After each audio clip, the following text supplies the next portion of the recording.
Welcome to the Heartbeat. I've been getting messages from y'all on the daily. Kev, that post was exactly what I needed to hear right now. Oh my God, that podcast was so relevant in my life. Thank you so much. That's exactly what I needed to hear.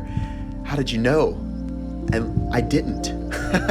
I'm over here having fun, talking about what I want to talk about, posting what I want to post, and doing what feels good. And if that doesn't tell you and us that following your intuition and actually getting what you desire serves a bigger purpose than just yourself, can I get an amen? Wow, allow it to be fun. Give yourself what you want. It's kind of in the flow that I'm in right now.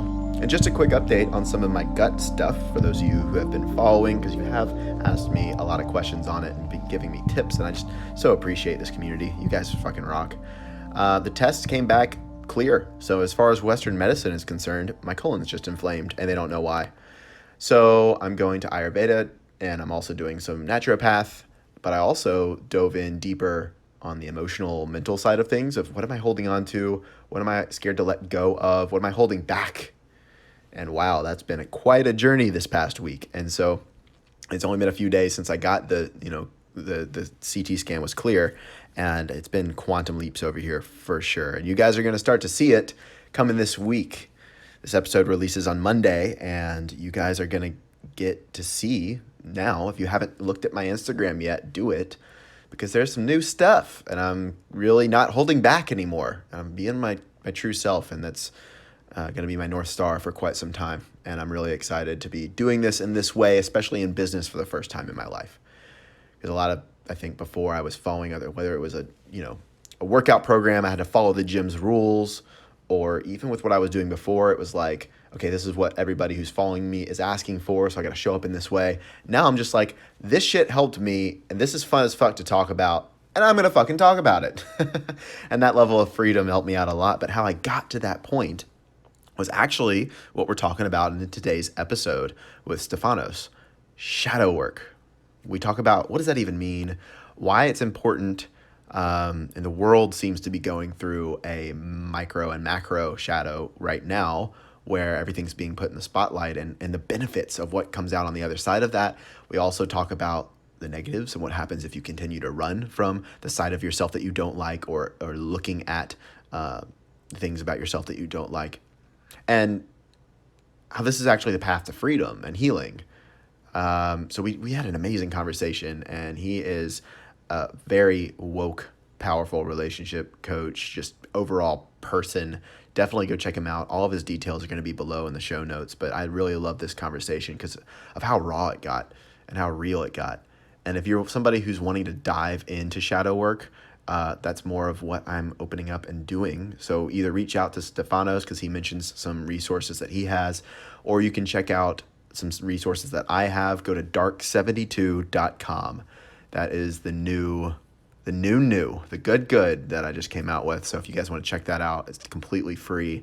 Dark72.com, or you can check it out on Instagram if I haven't announced it yet, or that link's not working yet. I don't know the future of, this is coming out on Monday and I'm recording this on Friday. So we'll see. Hopefully that's the plan. Anyway. Today's episode, you might get a little uncomfortable. Allow it, just let it be present, observe it, get curious about it. Because I don't want you guys to just listen to this episode and go, wow, that's some good information. Okay, I feel better.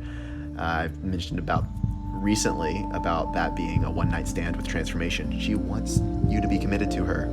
Don't just get a high and feel good after listening to a podcast. Please implement, do something, make a commitment to yourself, make a shift, share it with me or Stefanos. Let us know. We're here for you. And without further ado, you are listening to The Heartbeat.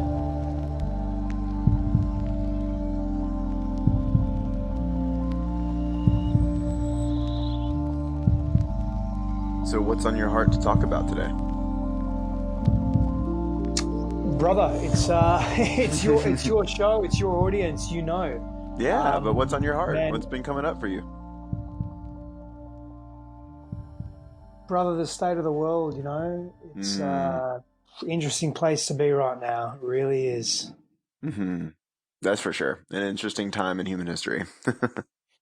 Yeah, man, interesting time in human history, interesting way that we're potentially choosing to evolve, Right. the choices that we're making, the decisions that we're faced with, and the crossroads, and how we're making those decisions are really, I feel, are either defining us and bringing a new version of ourselves forward as a humanity, or it's really entrenching us in old patterns and old ways of being that are just deepening their claws into that way of being that is not really collaborative, not really connected, not really functioning as a connected species. I think we're just very feeling very isolated and separate at the moment as a greater collective. I think there's definitely Hmm. pockets of unity, but I don't know, man. It is a really interesting time to be alive. Yeah. And I think that we're kind of at this threshold, right? Like you said, like our moment to Mm, moment decisions are going to be essentially birthing this next evolution of mm, humanity, which we mm, really get to choose consciously from a grassroots space, mm, mm. and it's really all that we can do. Yeah, and I think leadership, collective and individual leadership, and it's not to negate what I call sovereign leadership, that leadership of self that we have, that Hmm. responsibility we have to our own path. But I think collective global leadership is being asked to step up and step into a more authentic, transparent version of itself. And Yeah. I'm really praying that that's what happens. And I don't just want to be apathetic, and I don't want to be passive in that prayer. I want to be very active in that, and Right. of course, contribute in the way that I feel I can best serve and make those ripple effects. And I think we all have that capacity to do that in our own expression, in our own way, right? Totally. Yeah. And I Mm, think it is calling forth this next level of leadership from a lot of people of mm, how are we going to do this differently? Like basically yeah, everything. yeah, Like how is all of it going to be different? I've been seeing, kind of old paradigms, if you will, or old ways of doing coaching kind of get vetoed out. I've also been seeing other mm, ways of living, like lifestyle changes, getting vetoed out, and just even people's perceptions of like life and others. It's everything's being put on spotlight in terms of, mm, you could say, the darkness is being brought to the light, and that's where we get mm. to lean in and do the work. Yeah. That's the opportunity, all right. Is Yeah, leaning in and doing the exactly. work. Yeah, Yeah, yeah. So yeah. what have you been doing in this time since Corona hit and everything's been happening? Well, for me, man, honestly, not a great deal has changed in terms of my day to day. I've been Hmm. working from home for quite some time, for many years, and working with clients in different capacities, and that has continued. And really, what I've both myself and my wife, we've just gone deeper into, okay, how can we serve? So when this first started happening, this COVID-19 was sort of unleashed into the world, and society responded to it, or reacted to it rather, in the way that it did. A lot of society started shutting down, so to speak. A lot of what we deemed as to be normal took a turn. And so we looked at our lives and said, okay, well, how can we best serve? And one of the things that we did was um, we created a live coaching and healing sessions, breathwork, meditation, and live coaching twice a week. And we did that for a number of months, and we still do that. And it's Hmm. completely free, and it's just a way that we can give. And so what else we started doing was, well, is thinking, okay, what do people really need right now? Like, this is our area of expertise, or this is our skill set. We're in behavioral learning, we're in healing, helping people heal their lives, helping Hmm. people see a version of themselves that's healthier as opposed to unhealthy. And how can we create something for people that's really easily accessible in this difficult time, and that can actually help them feel more confident and safer in their own bodies and in their own social circles. And so Hmm. that's really been a big focus of both of ours, man, is that. And at the same time, choosing to go deep into our own work, because I'm not going to lie to you, like, this has been a very, part of it, not all of it, but part of it's been a very aggravating time for me. It's brought up a lot of anger, and brought up a lot of just resentment at how we've done life as a humanity, Yeah. and what we're choosing to ignore, and what's happening in the world, the atrocities that almost feels like they're being amplified. They've been there for a long Hmm. time, but they're being amplified, And they're also and being it's just. shown in the spotlight.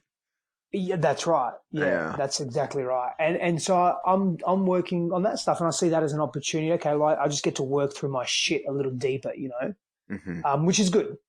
Which is good. Right. Right. And yeah, did you see that? I think there was a hearing like legally. I think it was 2 days ago or something with Mm. Google, Apple, Facebook, No, Amazon. I mean I heard of it. I didn't know it was 2 days ago though. Yeah, See, saw no like the one, no one tail talks end of about it. that. I know it was like crazy, and so it was Jeff Bezos and like everybody, all these CEOs of the tech giants, and they all were on Zoom, and then they had a court hearing essentially. I saw the tail end of it because I saw it like on Facebook, and I saw like basically when they meeting adjourned, but I was looking at the comment section, and everybody was like, "Wow, they just lied under oath," and all this crazy stuff, and basically what's happening is the government's like, you guys are shifting information that's being dripped down and pushing your own agendas, infringing on other people's freedom, and also your there's no way that anybody can compete with you guys. So you've got a monopoly. Like we've got to divide Or you up and break oligopoly. away your yeah, we've got to divide you up and break away your power for the sake of the freedom of other people. And I Wow. don't know what the implementations of that were, but I was like, damn, that's crazy that that's happening. So because I saw some stuff on about how Facebook, was taking down posts from those doctors that Yeah. posted Yep. about the COVID cure and like all these things, and that was like right after. Um, and I definitely know that Google's shifted things, so they have power on what we see Mm. in the algorithm, right? Like all of them. Yeah, So it's kind of I believe so.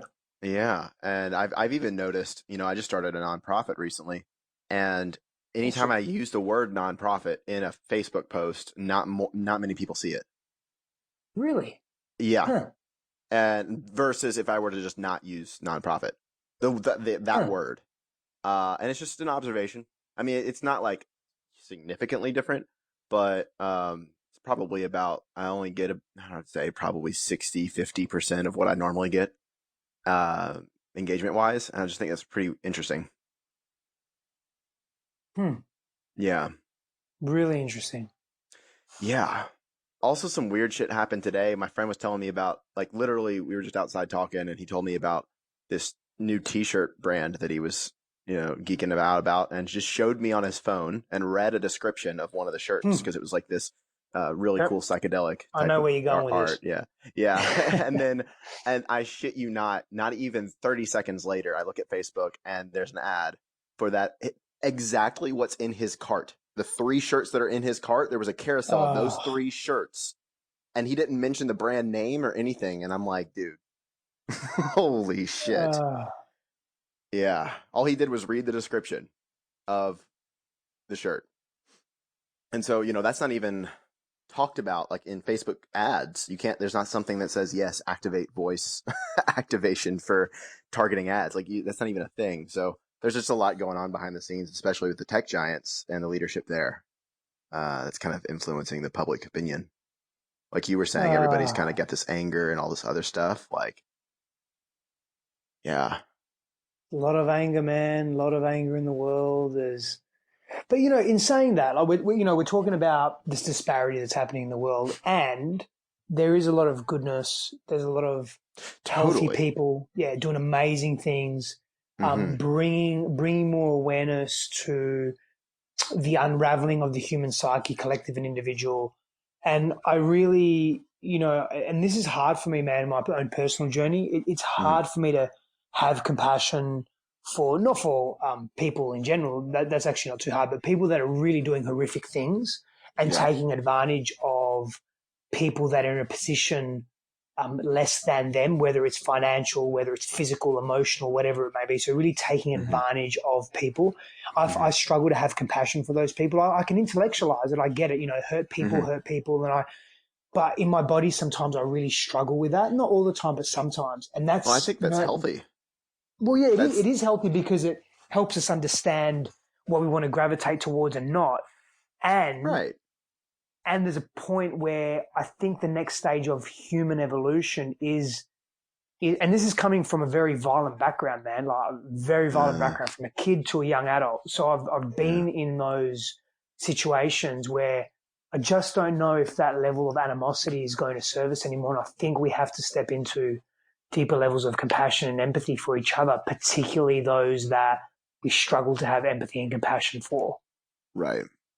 Yeah. And Mm, I also think that there's something about that reaction in you that's kind of being mm, sparked in the collective that is somewhat of like mm. protecting what's sacred, a moral Yeah, compass.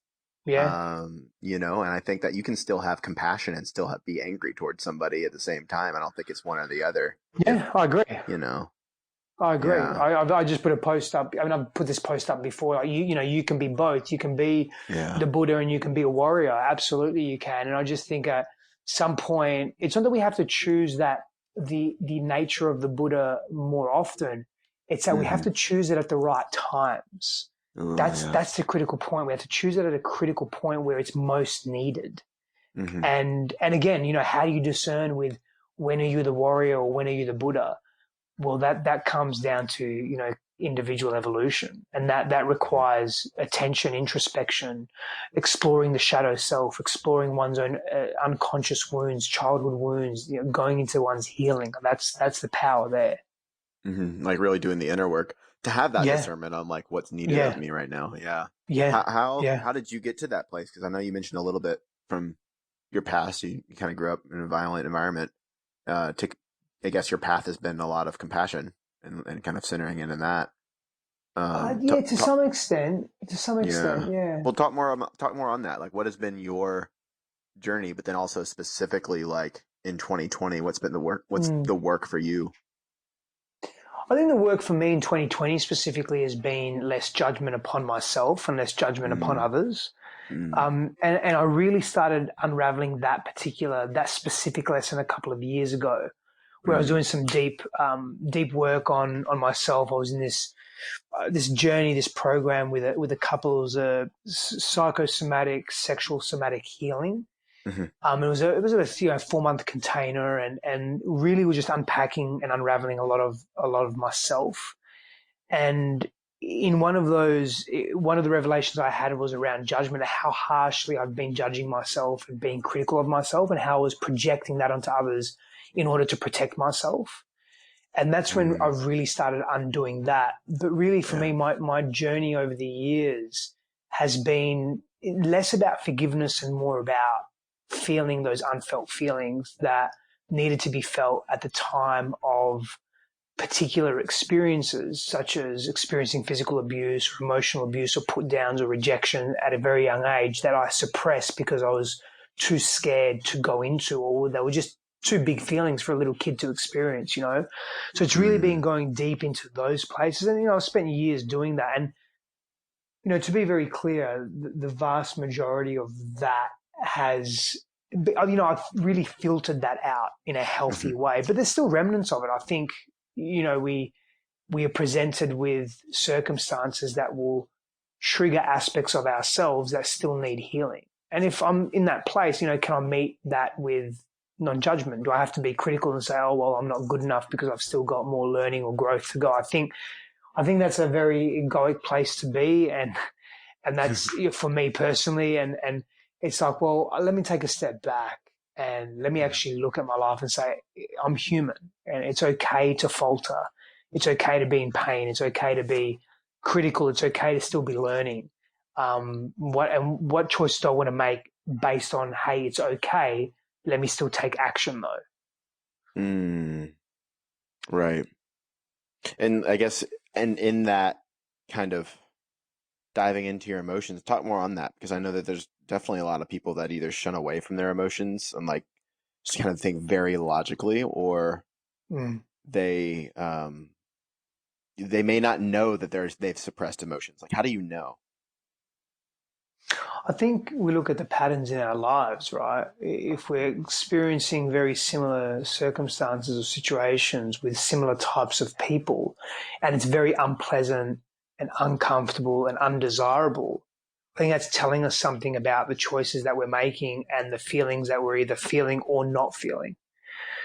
And so with that said, I think really the opportunity for us is to go into the crevices within our own mindscape and say, okay, well, what do I need to explore here? And start opening up the heart.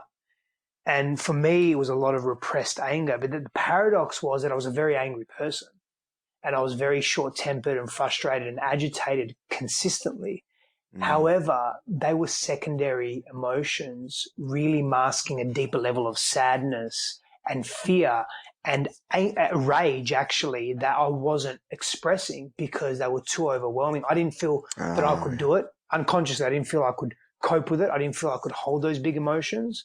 And I needed support. So I was working with shamans and spiritual healers and therapists and psychologists and counselors.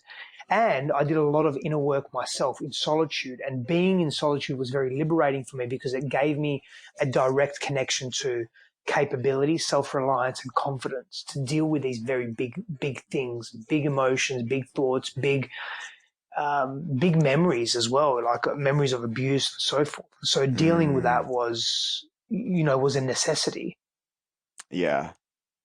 It really is. I love that. As you mentioned, like secondary emotions, kind of the underlying cause of them, because it can be scary to dive into that stuff if you've never done it before. For a lot of people, I know it Yep. was for me. Shit. Yeah, me too. Yeah. Yeah. So, in terms of the outer work, I know you said you've been giving these free coaching sessions and the breathwork stuff. What else do you see in terms of maybe for yourself or people around you in terms of stepping up in leadership? Like, how can we how are you, I guess, specifically like uplifting the consciousness, and then how would you encourage others, anybody listening? I think to encourage others, you follow your path, follow your truth. Joseph Campbell says, follow your bliss. And so if you're in that space of following your truth and living out your truth, you're going to be of greater service to other people, and you'll really be of great impact because you're living an authentic life. It almost will come effortlessly. It doesn't mean you're not going to meet challenges, but it's going to be a seamless transition and expression of truth into the world.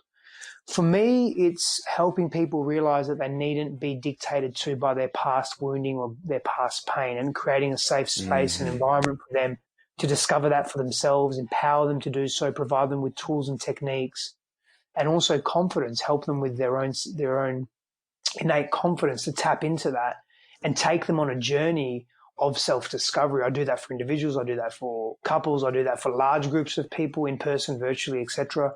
I'm also big into somatic therapy such as breath work and really releasing trapped emotions that have condensed themselves in the body at a cellular level, not only psychologically and emotionally, but also physiologically, and really helping people shift that trauma and that pain that they've experienced as young people. It's tough at the moment, man. I'm seeing a lot of media, again, like you said, the spotlight and the amplification, particularly on child trafficking and sex slavery and child prostitution and so forth. And it's really, really horrific. And it really hits home for me, man, on a number of different levels. And one of them is that I work with a lot of individuals, a lot of clients that have experienced sexual trauma. And these are really beautiful human beings just trying to free themselves from these very painful memories and experiences. And so it's very close to home for me on many fronts.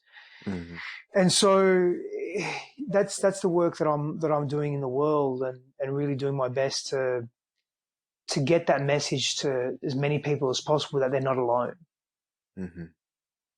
Yeah, it's the sad part of it is it's a lot more common than people think. Oh, so much more, man. I mean, to give you an anecdotal example, anytime I'm running men's groups, whether there's 10 people or 100 people or 300 people, I promise you, man, whenever I'm doing exercises on very specific forms and expressions of abuse, particularly sexual abuse, minimum, and I mean minimum, man, minimum 6 out of 10, minimum, more like 7 out of 10 men have been sexually abused as children.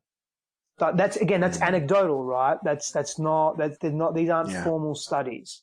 These aren't formal statistics. This is anecdotal. But every time I've run so many men's groups, these are the stats, man.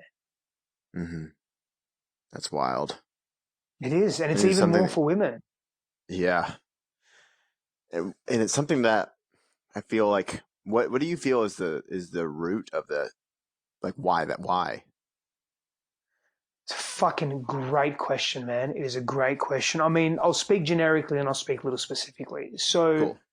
generically, I feel that it is a pathology that is leveraged upon or utilized. So, it's an expression that's utilized when people are so much in their suffering, so much in their pain, and so much in their fear, they're trying to take control of their environment. And one of the ways that that is done in an extreme way is to manipulate and to take advantage of an individual or a person that carries far less power than you, that you can exert more power over them. Mm-hmm. And so if we keep stripping that back, like, okay, so we understand that hurt people, and that's not an excuse, but it's a reason, or it's an understanding. What then keeps happening in a person's life or people's lives, we keep tracing this back, where they feel they have to overpower someone either physically, emotionally, and or sexually to feel that they're in control. What is happening in the human psyche? And this is what I think is happening. You know, Carl Jung speaks a great deal to this. Freud speaks a great deal Mm-hmm. to this. But beyond that, we're speaking about this unresolved shadow aspect of self that becomes distorted. You know, we think that Hitler was a bad man or a bad person. He was evil and he was unhealthy. The reality is that anything anyone can do, anyone can do. So if Hitler can do it, you can do it. You know, if Mahatma Gandhi can do it, you can do it. And we all have that ability to access that part of our psyche. But the thing is, most people, well, I don't even know if it's most, but some people will go to real extremes to exert power and control. And a big part of this is because I think we repress our shadow. I Mm-hmm. really feel, and this is what I'm saying, Jung and Freud were talking to a lot, modern psychodynamics. But Mm-hmm. beyond that, even in ancient wisdom, we see that if we don't embrace and accept the wholeness and fullness of who we are as human beings, and we shun those parts of ourselves, and we hide and numb those parts of ourselves, they leak out in very unhealthy, often extreme ways. And I think child sexual abuse is one of those ways, man. And it's fucking horrific and sad. And people they're not doing their inner work. They're not Mm-hmm. shown how. And they're told the simplest of things, like, if you're angry, that's not a healthy emotion to have, so suppress it. That shit festers, man. Mm-hmm. It festers. It festers. Mm-hmm. And I feel that we have a distorted view of self and of society. Yeah, that's definitely true. I think there's this thing in culture of, I mean, you kind of mentioned a little bit of it, how it's like positive and negative emotions. Mm. Emotions just are. Yeah, It's that's right. like they all have a benefit. They all have a reason. Mm. They all serve a Yeah, purpose. And yeah. I think that kind of came about because somebody didn't want to look at their shit, and so they just try to control everybody else and say, "Hey, just don't be angry because I don't want to deal with my anger. So you just don't do that." Mm. Or we blame or labeled the emotion for an action instead of maybe a root cause. Mm. Um, Mm. and then generationally, it kind of perpetuated to where we're at today. Yep. Yeah. Well, and I think that there's also this part of us that likes to, like you mentioned, the shadow, right? And I love that you mentioned that because it's a lot of what I work with. And I think there's this part of us that innately just wants to feel good all the time, but doesn't realize that you gotta, feel bad or look at the shadow before you actually free yourself. And so there's this perpetual running, and that have a saying like striving creates the gap. Like if you're striving for that happiness or anything external, it'll create more and more of the suffering, of the anger, of the frustration, of all of those emotions. And then in one day, like you mentioned, like you'll snap and you'll take it out on somebody. Mm. That's just how I see it, though. But I mean, what do you think? I resonate with you. Yeah, I resonate with what you're saying deeply, yeah. I mean, yeah, there's great truth to that, and I think it's time for us to start shining the light on these really, really dark places within our own psyche and within our own society. And I know Hmm. that comes with a lot of shame, man. My journey has Hmm. been one of very deep shame, and I know how paralyzing shame can be. And I also know how liberating it can be. And if we don't go to these very uncomfortable places, we're going to remain stuck in this shadow expressed aspect of humanity that we keep shunning and shunning and shunning. And the only way to get through it is to go through it. There's no way Yeah. around it or over the top or underneath. We've got to go through it.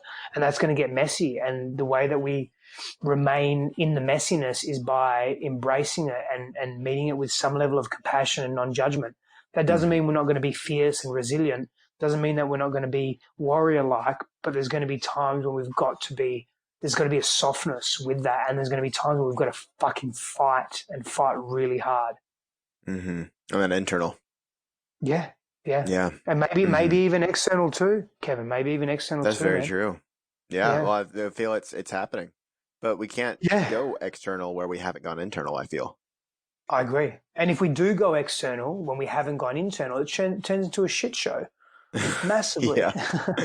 Yep. That's very true. Yeah, but I feel it's happening like in both fronts. I feel like a Mm, lot of people are waking up. I feel like a lot of people are leaning in and doing that inner work. Um, and then I also feel like, we're making those shifts externally, in the societal mm. constructs and everything. And I feel like we're just scratching the surface. I don't feel like this is anywhere near completion, or Yeah, I close agree with you to. there. But we just have a lot to work through. Yeah.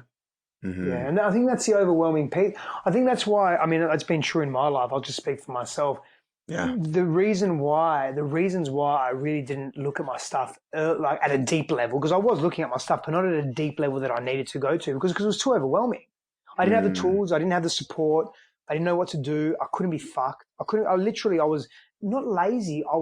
Laziness was there, but the laziness existed because it was a defense mechanism and a protective strategy for not feeling the big feelings and not going deep into and facing the shame and the overwhelm. Hmm.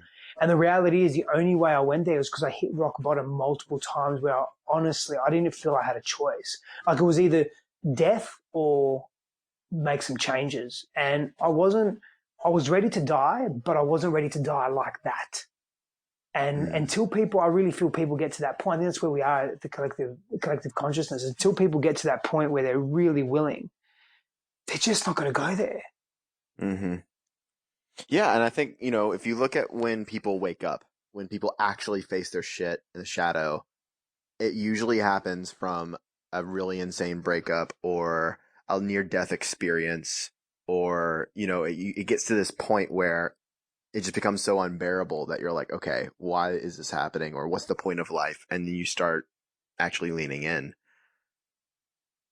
It kind of boils up to a point for most people, I would say, unless they consciously seek it out.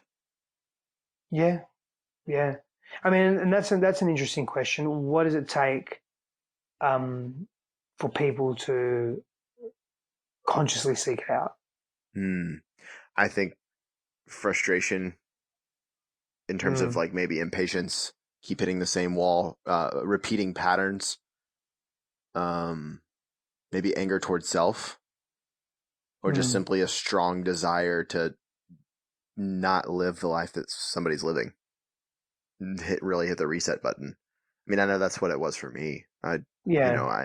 I've had near death experiences, but that didn't bring me into my Mm, shadow. mm, And I've been mm, suicidal before. That actually didn't mm. trigger it for me. That's right. Same here. What actually leaned me into my shadow was this is not like, if this is my life. I'm gonna die one day. I don't want to, like you mentioned, I don't want to go out like this. Yep. Yep.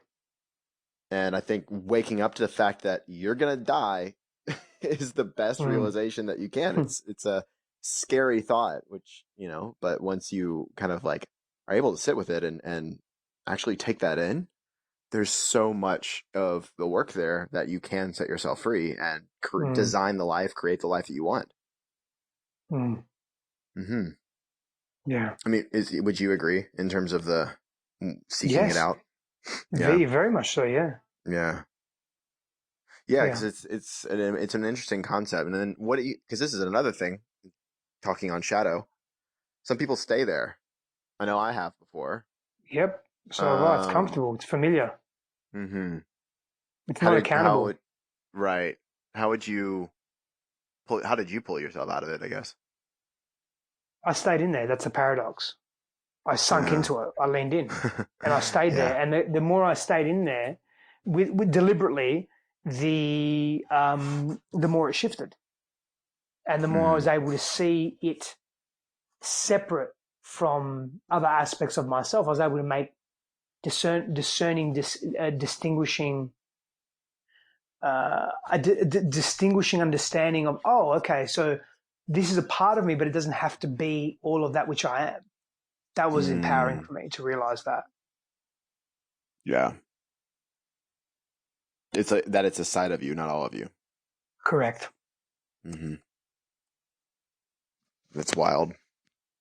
There's a lot to it, man. But I feel like again, it's kind of like the world's going through it in a micro macro level right now. Mm, yeah. Everybody that I know is going through some sort of shift, Yeah, I feel that. and yeah, and so is the world. It's interesting to witness. Yeah. That's I have a curiosity with respect to what's happening in the world and how we're dealing with it as a collective and what choices we're going to make. Mm-hmm. What do you see are the options?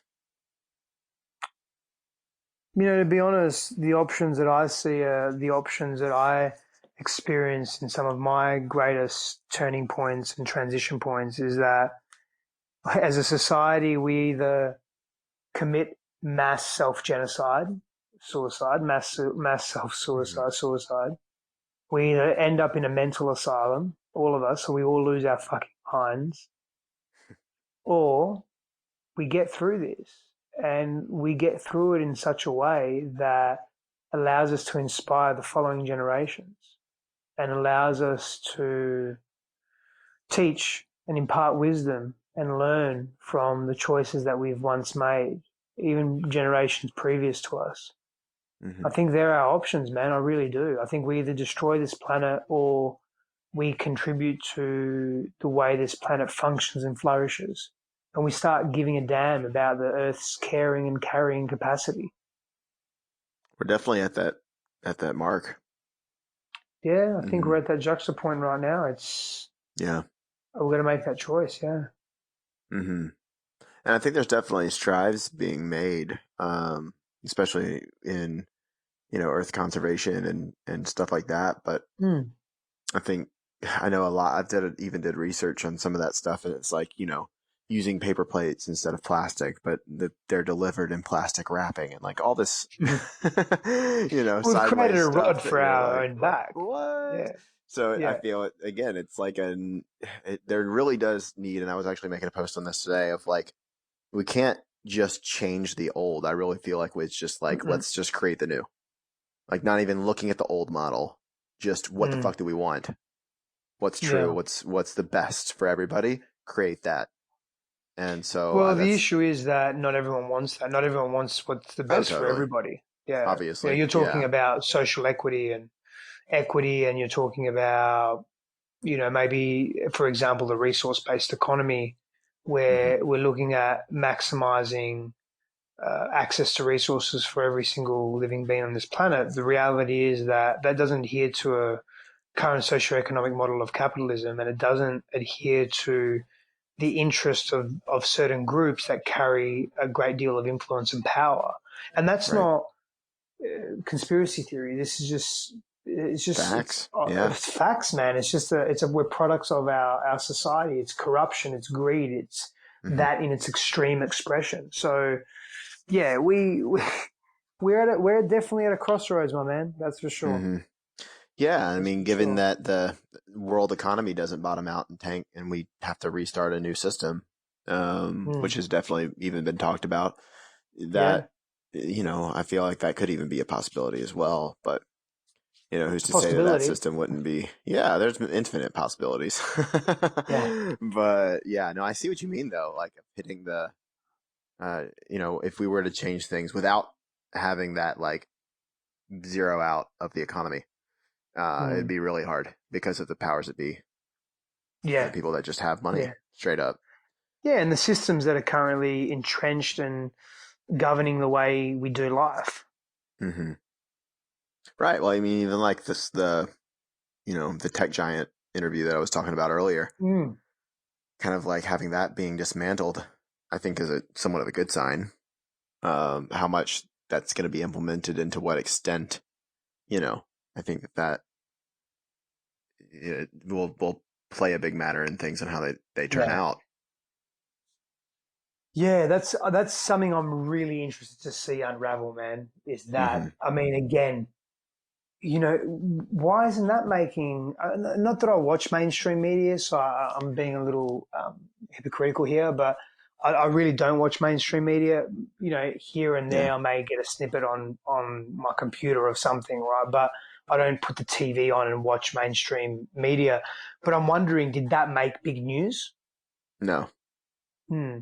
Why? Um, That's a pretty big thing. because all the people in power don't want the Hmm. information out there, and they have the power to Yep. manipulate what's being shown. So, Yep. it was like some weird. I think there was like 100,000 people watching on a Facebook live stream. Like that's all that I Wow. saw. That I saw at least. There was probably different news articles written about it, and I'm sure if you want to research, but I Yeah. didn't see much. I did a quick research because I was telling a friend about it, and I was like, let me see if I can find something. And there was like a few articles, but they didn't really go into detail. Hmm. And so it's just kind of, it's like how much is really happening that we actually even don't know about too, Correct. I right? agree. I Um, agree. yeah, because I mean, you can even go as far as to say like all the things that are happening have happened. Are they even reality? Mhm. There's stuff like deep fakes and everything now. Yeah. If you don't know what that is, it's like basically it looks like somebody's talking and it's just a computer generation generated video. It's Um, ridiculous, huh? and it looks like the real thing, which is scary. I know, man. And that Oh, technology isn't like coming out; it's here. It's been years yep. ago that was reality. So it's just wild to see like how much control is placed on the general public that we don't even realize, which is Oh, man, ironic. it's scary, man. So scary, bro. It is. It really is. And that's where, people want to just go out in the nature and create their own civilizations. Yep. Yep. Yeah. So I guess from here, what would you encourage people to do? Anybody listening? What do you feel is because I mean, obviously, people are like, okay, the child trafficking stuff is not okay, and then also like the world's in the. I feel like the shit's about to hit the fan. I don't even think it has, and we're kind of in this limbo, at least in the time of recording this, to some degree. Where do you feel Yeah. like? What do you feel? What do you feel people should do, or what would be your advice? I think self-care is very important. I know that may appear very selfish, Yeah. but I feel it's very needed right now. Self-care is really, really, really important.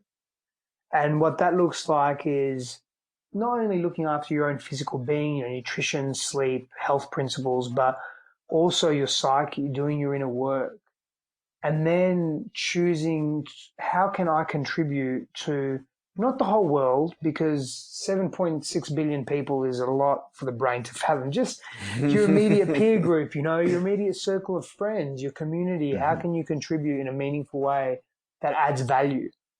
And I think that's a great starting point. We don't have to go too far beyond that just now. Is do your inner work, take care of your own house, and give where you can and be nice. You know what? It's really thousands of years ago they were saying the same shit. So so not much different really. So we're either not learning and or it's a really important thing to do. Right. I Yeah. love that, man. Well, thank you so much for this convo. This definitely needs to reach people, so I'm glad that we were having this and that it was Mm. recorded. Where can people find out more about you and what all you're doing?